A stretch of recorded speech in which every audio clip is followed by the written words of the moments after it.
Hello అండి, welcome back to my channel. నేను మీ అనూష.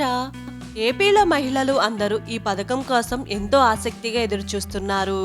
కూటమి ప్రభుత్వం అధికారంలోకి వచ్చిన తర్వాత మహిళలు అందరికీ సంవత్సరానికి 3 గ్యాస్ సిలిండర్లు ఫ్రీ ఇస్తానని హామీ ఇచ్చారు.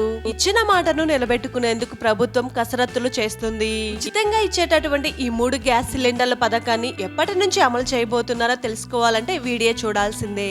ఏపీ ముఖ్యమంత్రి చంద్రబాబు నాయుడు గారు రాష్ట్రంలో ఉచిత గ్యాస్ సిలిండర్ పథకం ప్రారంభిస్తున్నట్లు ప్రకటించారు.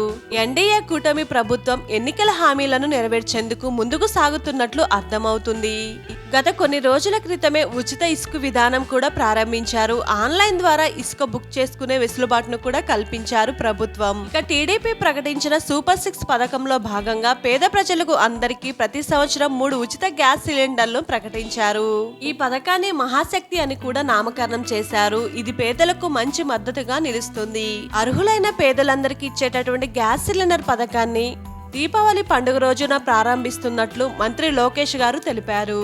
ఇచ్చిన మాటను నిలబెట్టుకునేందుకు ఒక్కొక్క పథకానికి శ్రీకారం చుడుతున్నామని లోకేష్ గారు తెలిపారు. అయితే అర్హులైన పేదలు అందరికీ ఉచిత గ్యాస్ సిలిండర్ ను దీపావళి పండుగ రోజున ఇవ్వబోతున్నట్లు తెలుస్తుంది.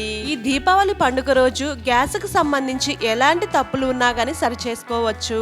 ఇక మాజీ సీఎం వైఎస్ జగన్ పై చంద్రబాబు తీవ్ర స్థాయిలో మండిపడ్డారు. తిరుమల లడ్డు తయారీలో కల్తీ పదార్థాలను, జంతుకోవులను ఉపయోగించి అనేది అధికార దుర్వినియోగం, లెక్కలేనితనంగా అన్నారు. ప్రపంచవ్యాప్తంగా హిందువులు పవిత్రంగా భావించే తిరుమల పవిత్రను దెబ్బతీశారని చంద్రబాబు తెలిపారు.